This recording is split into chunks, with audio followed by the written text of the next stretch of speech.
కుక్క చావులు కనిపించడం లేదా? కుక్క కాటుతో లక్షల మందికి గాయాలు, పోతున్న వేలాది మంది ప్రాణాలు.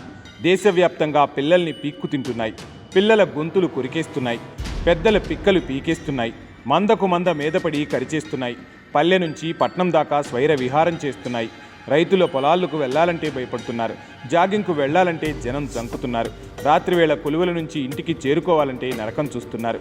బైకుల మీద వచ్చేవారు ఇంటికి చేరే వరకు ప్రాణాలు గుప్పెట్లో పెట్టుకుంటున్నారు. హైవేల మీద కార్లను కూడా కుక్కలు వెంబడిస్తున్నాయి.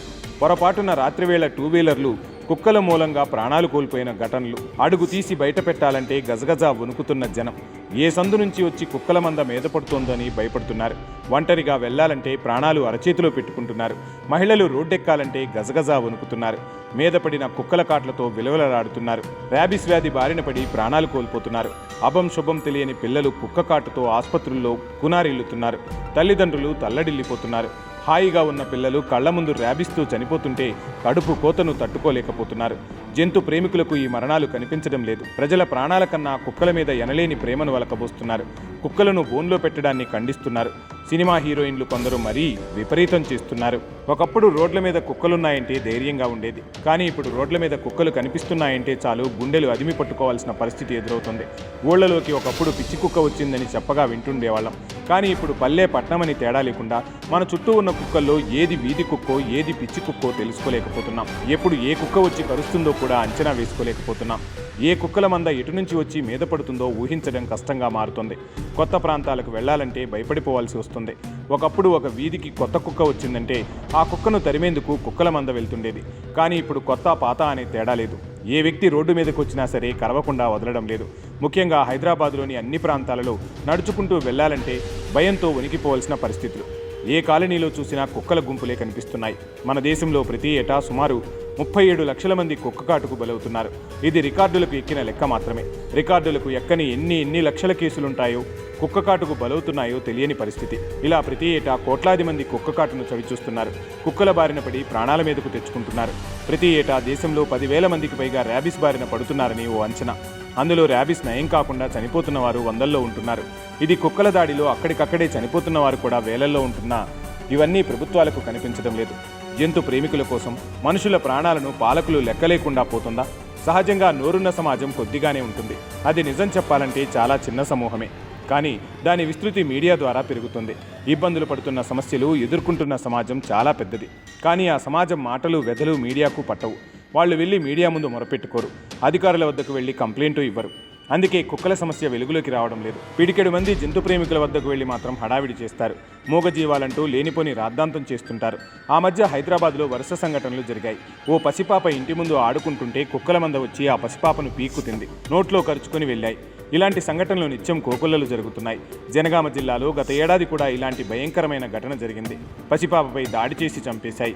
దేశవ్యాప్తంగా ఇలా ఎంతోమంది పిల్లలను వీధి కుక్కలు పీకు తింటున్నాయో లెక్కలేకుండా పోతోంది. పసిపిల్లలపై ఇలా కుక్కలు దాడి చేస్తుంటే మాత్రం మన సమాజానికి కనికరం రావడం లేదు. పాలకులు కళ్ళు తెరవడం లేదు. కానీ మూగ జీవాల పట్ల మాత్రం ఎక్కడ లేని జాలి దయా పుట్టుకొస్తాయి. ఇలా జాలి దయా చూపించేవారు ఎవరూ వీధి కుక్కలకు తమ ఇళ్లలో స్థానం కల్పించరు. వాటిని ఇంట్లో పెంచుకోరు. కనీసం వాటి దగ్గరకు వెళ్లాలంటే కూడా ఇష్టపడరు. కానీ పరపతి కోసం, ప్రచారం కోసం మాత్రం ఇలాంటి వేషాలు వేసేవారు చాలామందే ఉన్నారు. నిజమైన జంతు ప్రేమికులైనా సరే ప్రజల ప్రాణాలు కోల్పోవాలని చూడరు. తాజాగా సుప్రీంకోర్టు తీర్పుతోనైనా ప్రజల్లో పాలకుల్లో మార్పు వస్తుందని అనుకున్నారు. కానీ సుప్రీంకోర్టు తీర్పును కూడా తప్పుపట్టే దశకు కొందరు జంతు ప్రేమికులు చేరుకున్నారు. ప్రజల ప్రాణాలు కుక్కలు హరిస్తుంటే వాటిని కాపాడాలని కోరుకోవడంలో ఉండే జాలి ఏమిటో అర్థం కావడం లేదు. అయినా సుప్రీంకోర్టు కుక్కలను చంపేయాలని తీర్పునివ్వలేదు. వాటికి సంరక్షణ కేంద్రాలు ఏర్పాటు చేయమని సూచించింది. ఇది కూడా తప్పేనా? ఇంతకన్నా వీధి కుక్కలకు పరిష్కారం ఉంటుందా? అంటే వాటిని ఊరు మీద తిరగనివ్వమని, మనుషులను కరిచినా తప్పులేదని జంతు ప్రేమికులు కోరుకుంటున్నారా అన్నది అర్థం కాకుండా పోతుంది. అలహాబాద్లోని ఓ వ్యక్తి వీధి కుక్కలకు తోటి కాలనీ వాళ్లు భోజనం పెట్టనివ్వడం లేదని కోర్టుకెక్కాడు. అతని పిటిషన్ను విచారించిన రాష్ట్ర ఉన్నత ధర్మాసనం ఈ వ్యక్తికి వ్యతిరేకంగా తీర్పునిచ్చింది. కుక్కల మీద అంత ప్రేమ ఉంటే ఇంటికి తీసుకెళ్లి భోజనం పెట్టి వాటిని సంరక్షించుకోవచ్చునని చెప్పింది. ఈ తీర్పు సదరు వ్యక్తికి నచ్చలేదు. సుప్రీంకోర్టును ఆశ్రయించాడు. సుప్రీంకోర్టు అలహాబాదు కోర్టు ఇచ్చిన తీర్పుని సమర్థించింది. కుక్కలను పెంచుకోవద్దని ఎవరూ చెప్పడం లేదు. వాటిని సంరక్షించుకోవాలనుకునేవారు వాటికి ఆశ్రయం కల్పించండి. ఇబ్బందులు పడుతున్న జనాల బాధలు గుర్తించండి. ర్యాబిస్ వ్యాధి ఎంత భయంకరమైందో తన తీర్పులో వెల్లడించింది. దానిపై కొన్ని జంతు ప్రేమికులు ఢిల్లీలో ర్యాలీలు, నిరసనలు చేపట్టారు. ఇక సినీ రంగానికి చెందిన కొంతమంది మాత్రం ఏడుస్తూ వీడియోలు చేశారు. అలాంటి వారిని సినీ దర్శకుడు రామ్ గోపాల్ వర్మ ఘాటైన సమాధానమిచ్చారు. వీధి కుక్కల వల్ల ఎదురవుతున్న సమస్యలు ఎంత భయంకరంగా ఉంటాయో మాటల్లో చెప్పలేం. దేశవ్యాప్తంగా వీధుల్లో ఉండే కుక్కలు ఎంతోమంది పసిపిల్లల్ని పీక్కు తింటున్నాయని జంతు ప్రేమికులకు కనిపించడం లేదా? కుక్క మూగజీవి కాదు. మూగజీవి అంటే ఆవు, గొర్రె, మేక, కుందేలు ఇలాంటి వాటిని మూగజీవాలంటారు. అంతేకాని కుక్కను జాగిలమంటారు.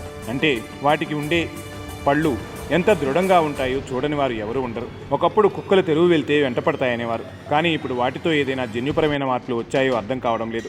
కానీ మనిషిని చూస్తే చాలు మీద పడేంత కోపంగా ఉంటున్నాయి. దీనిపై కూడా అధ్యయనాలు జరగాల్సిన అవసరం ఉంది. ఒకప్పుడు కుక్క ఉందని అరిస్తే తెలిసేది.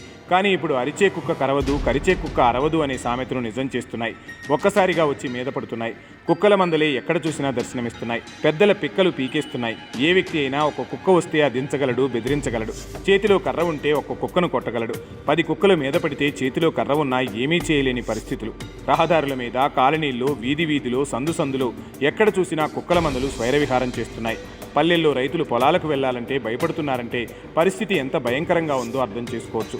పట్టణ ప్రాంతాల్లో కొంతకాలం క్రితం వరకు 4 గంటల ప్రాంతంలో ఒక్కరే జాగింగ్కు వెళ్లేవారు. కానీ ఇప్పుడు ఒక్కరే కాదు, 4-5 ఉన్నా జాగింగ్కు వెళ్లాలంటేనే భయపడుతున్నారు. కుక్కల భయానికి మార్నింగ్ వాక్ మానేసి ఇంట్లోనే ట్రెడ్మిల్ తెచ్చుకుంటున్న వారి సంఖ్య చాలా పెరిగింది. ఇక రాత్రివేళ డ్యూటీ ముగించుకుని ఇళ్లకు చేరుకుంటున్న వారి కష్టం పగవాడికి కూడా రావద్దు. ప్రాణాలు అరచేతిలో పెట్టుకుని ఇళ్లకు చేరుకుంటున్నారు. నిత్యం నరకం అనుభవిస్తున్నారు. బైకుల మీద వెళ్లేవారు వెంట పడుతున్నాయి కుక్కలు. బైకులకు అడ్డం తిరుగుతున్నాయి. ప్రాణాల మీదకు తెస్తున్నాయి. ఇక మహిళలు బయటకు వెళ్లాలంటేనే గజగజ వణుకుతున్నారు. హైవేలపై కుక్కలు కార్లను కూడా వెంబడిస్తున్నాయంటే పరిస్థితి ఎంత ఘోరంగా ఉందో అర్థం చేసుకోవచ్చు. హైవేల మీద సైకిళ్ల మీదనో, బైకుల మీదనో వెళ్లే పరిస్థితి కూడా లేకపోతుంది. ఒకప్పుడు కుక్కల సంఖ్య పెరిగిపోతుందని చాలా కుక్కల వ్యాన్లు వచ్చేవి, పట్టుకెళ్లేవి. కానీ ఇప్పుడు ఆ కుక్కల వ్యాన్లు ఎక్కడికి పోయాయో, మున్సిపల్ శాఖ ఏం చేస్తుందో దేశమంతా ఇదే దిగులు వ్యక్తమవుతోంది.